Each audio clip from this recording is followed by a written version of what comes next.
as you're tucked in tightly. Good night, my Colonel. In your dream, you're together with Colonel Sanders. For some reason, Sprinkles is also there, instructing your love. Dreams are weird. Oh. Wow, is that Ghost? You awake on day 2 and attempt to process the wild visions you had. Were they memories or premonitions?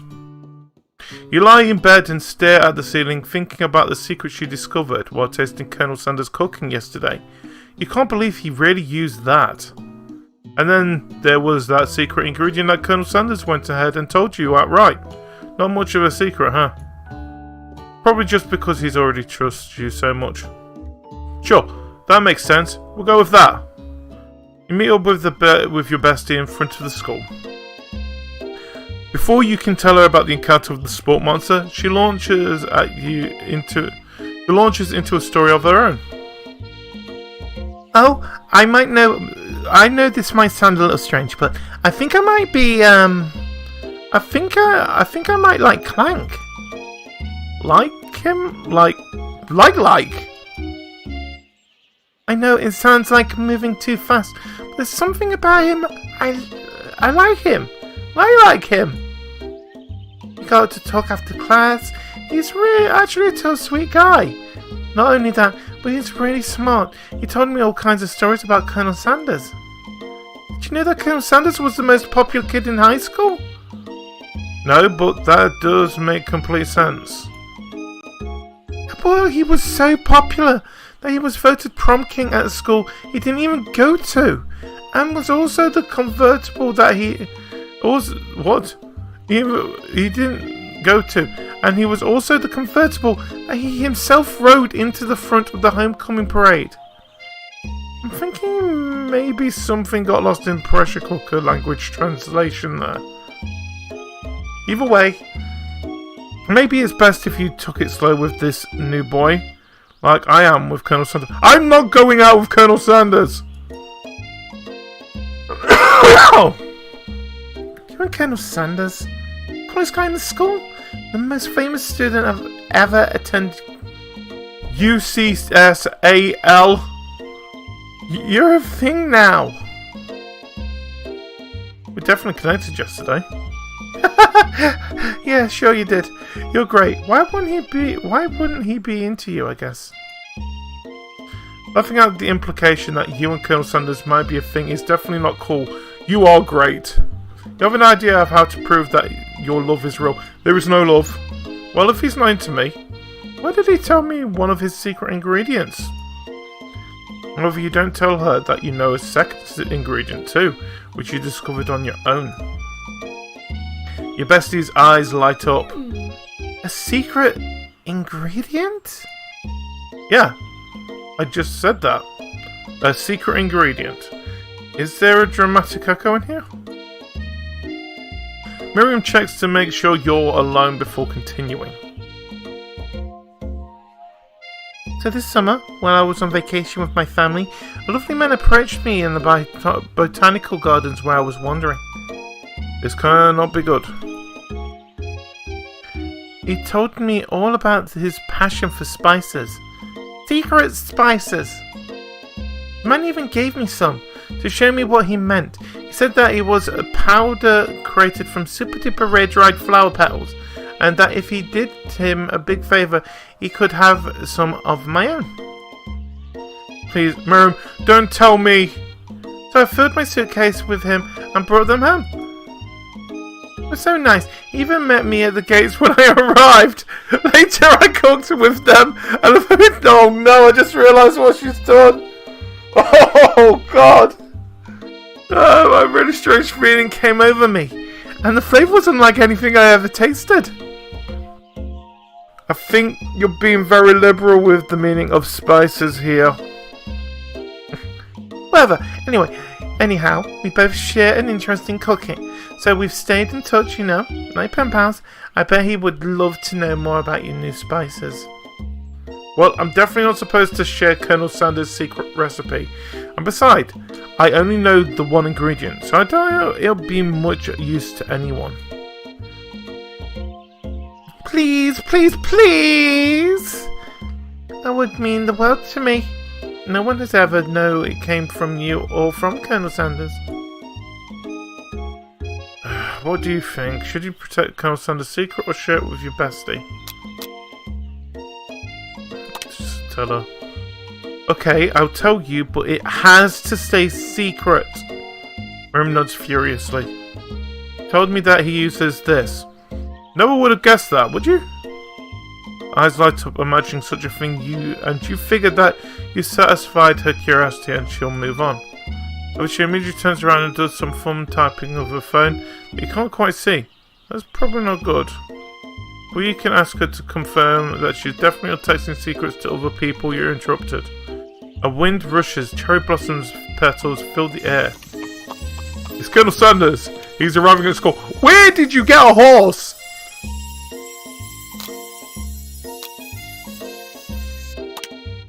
Colonel Sanders' horse is truly a figure. Where did you get a horse? Further acknowledging that he's being watched, he does a short horse dance before dismounting with a flourish. He then slaps the beautiful creature gently on his wrist, sending it running free into the countryside. So struck by the sight of him that you lose the ability to speak I've already been doing that, or as it is.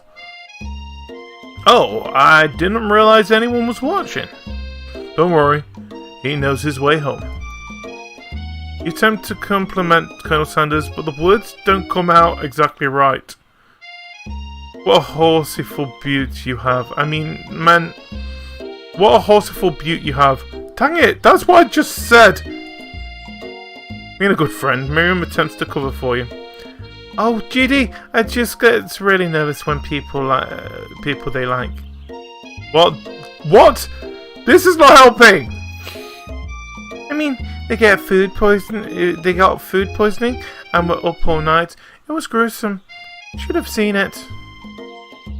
She gives you a wink and a smile as if to say, situation handled. Can't blame a girl for trying. And with that, Colonel Sanders disappears into the school, leaving you and Miriam to follow. Or I should stop, I've got work in the morning. Well, let's continue. When you enter the classroom, you see your two rivals, Aeshleigh and Van Van, are doing something bad. By the way, they're hiding. You know it must be really bad. Like, I don't know. Oh, sorry. Counterfeiting, but recipes bad. Experiment with restricted ingredients bad. I don't know, summoning a demon bad. And tried to get a peek over Van Van's hulking shoulder. Well, he sees you coming.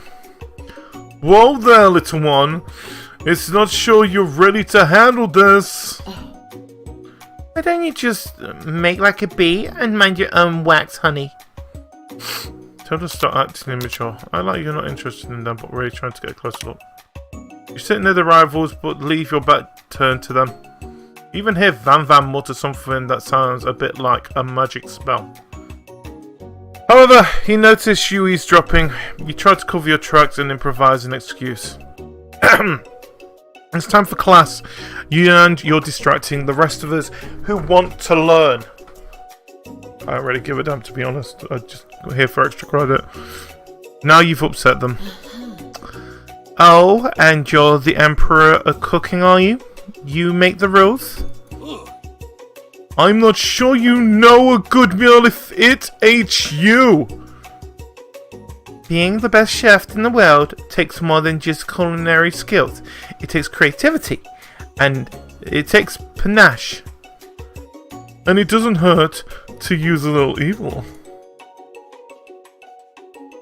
You finally get a look at what it was they were hiding. You instantly recognize it. It's a book, just like the one you found after your encounter with the Spork monster. That's the same book that I found last night in the quad. Aeshleigh immediately elbows Van Van, who hides the book behind his back. You don't know what you're talking about. That book is a family heirloom and its contents are secret. You notice that they haven't just been studying the book. They've got Pop pinned to the wall, and they're tossing potato skins at him as he tries to catch them in his mouth. We're playing! Before you can dig any further, you're interrupted by the arrival of more students. It's almost time for class. Boop, boop. Clank must be running late. He's in such a hurry that he rolls right over Van Van's meaty foot. Hey, watch it, you bucket of bolts! You watch how you talk to... Hey, you watch how you talk to him! He didn't do anything! Buzz Womp. Who do you think you're talking to? I never heard such a language, not even from a stand mixer. Womp womp. No, your mother was a stand mixer! Van jumps to attack Clank, but Clank shocks Van Van, sending him flying across the room. Protect me, Colonel Sanders. These crazed men are about to come to blows. I think it must be over me. I'm not interested in either of them. Aeshleigh's tone has completely changed in an instant. She bats her eyelashes at Colonel Sanders. Surely he must know that this is a ruse, right? Gentlemen, get a hold of yourselves. Save it for the arena at least. Or don't, honestly. What do I care? I got lofty career aspirations to focus on. Man, I'm losing my voice. Maybe if I can help you with your business plan? Just then, Sprinkles arrives. Hi, Sprinkles. I like you, Corgi. Arrives to signal the true start of the class day. He's panting, which doesn't seem that abnormal. He's a professor, but he's also a dog. Students, please take your seats.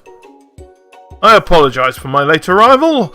I spent the morning chasing a car around town, and my tiny legs are very, very tired. But I'm here now, and I hope you're ready to learn. Rub his furry dog belly. He loves it. After he catches his breath, Sprinkles regains control of the classroom. Without further ado, we'll review the global history of my favorite fowl, the chicken. You want to pay attention to the lesson? Truly you do. Which is why in 1776, at the sign of the Declaration of Independence, it was a chicken who first signed their name. But you can't help but daydream about Colonel Sanders, and you miss most of the important parts. No, I don't. When you come to, Sprinkles is holding a tray of food in front of you. Well, GD? Naturally, his appearance to you to be a simple platter. Which item do you want to sample? I want to try the dog biscuit. I want to go for the shimmering pepper. Brightly coloured pepper stands out from other items. It sparkles in the most eye-catching way. So naturally you reach out, grab it, and eat it right away. However, your body is not prepared for the heat. The pepper has triggered an intense spice hallucination. Feels like forever as you trip through the universe. My friend! Ooh! This guy again! I'm here to give you an important message. Ooh! You must avenge my death and fulfill your destiny. All you must do is... Oh! Wow. Okay. As I was saying, to fulfill your destiny, all you must do is... Sorry. I think I've still got some spice stuck in my throat. It's fine. I'll work through. Oh, sorry. To fulfill? The prophecy. You must feel yourself begin to regain consciousness. Oh man. You come to and find everyone is staring at you. That pepper was the last of its kind on Earth, and now it's gone forever. You think to yourself, geez, I should pay better attention. We all make mistakes. I'm sure he'll forgive you someday. Come on, it's time for lunch. Before anyone can relax, the cafeteria lights dim, and your rivals enter to make a dramatic announcement. Today's lunch will be prepared via a time competitive cook-off.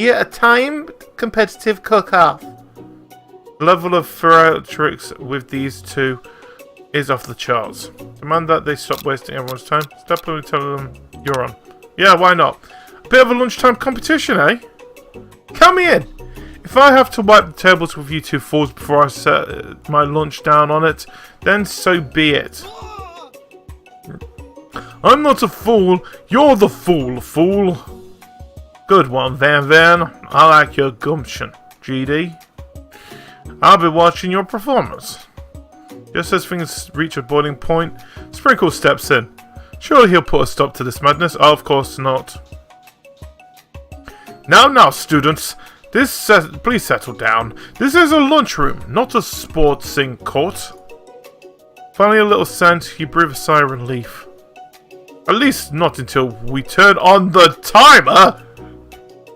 Timer ready. Just then a huge light blasts into your face, flashing the words timer ready. That's what I'm talking about.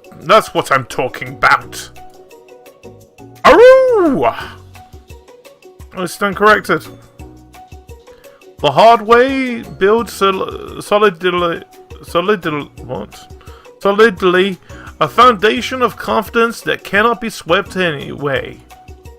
And that's an original quote by me. In case anyone was wondering, I hope this message leads you to victory. Like a diamond was formed under pressure, and now it's my chance to shine. I will defeat you myself. You had his chicken, and you made mashed potatoes and gravy on day one, and you're feeling like you can really impress him again here. It's time to boil some water for the potatoes. Think fast. If the timer runs down, you'll be forced to pick randomly. Oh. What? That's wrong. Shit! Thinking, GD. Get your head in the game. I'm trying! You need to season the chicken before you cook it. You don't know Colonel Sanders' recipe exactly, but you have an idea. There was 11. So you might not know all the ingredients yet, but at least you're heading in the right direction. Tail wagging intensifies. Now that you've got some basic steps going, it's time to elevate your craft. What state of mind offers the most flavour? Gratitude, isn't it? That's right, you must never take this opportunity for granted if you hope to succeed. Your classmates are rooting for you, but Aeshleigh is simply stronger and faster than you. You'd better pick up the pace if you want to survive. When you were a child, your father told you to never forget where you came from. Every day you meditate on this advice and draw energy from that place. Now you'll be great time to honor you. Where does it come from? That's right. This is your shot. You're not going to miss it. Aroo! You try to shut out the noise of the arena and focus on your cooking. What's the sound success? Sizzling. That's wrong. It's supposed to be wrong. Oh no, spray bottle. No. You notice Colonel Sanders out in the corner of your eye. I believe in you, GD! He's actually cheering you on. Which would be awesome, except knowing he's watching you makes you totally forget what you were doing. Now all you can think about is Colonel Sanders. Miss Fellow Cravers would take traditional... Oh, what the hell? I was reading! You think you get your mind back in the competition? Grr. You're stranded on a desert island with only a desert book. Which do you take? What a honk! What the hell? I know, right? You know what? Shouldn't you be focused on the challenge? You're falling behind. Sorry, what's the question? I don't know what's going on! What does it have to do with crafting spectacular fried chicken and delicate baked biscuits? Woof woof. You're really struggling to keep up. The next station over, Aeshleigh has already begun plating elements of a dish. It's colourful and complex. To make up time, you toss your biscuit dough into the stand mix. As you do, the crowd gasps. Yikes. I know you love nothing more than seeing a fellow appliance utilized in a kitchen battle, but sometimes that means sacrificing a personal touch. You might not have any hands, but GD does. That's a good chef needs to be touching the dough to know what is properly mixed. There's an easy way and a hard way. You don't get far by going easy way. When you hear everyone talking, you realize how serious your error was. Immediately shove your hand into the mixer to rescue the dough before it's overmixed. GD, no!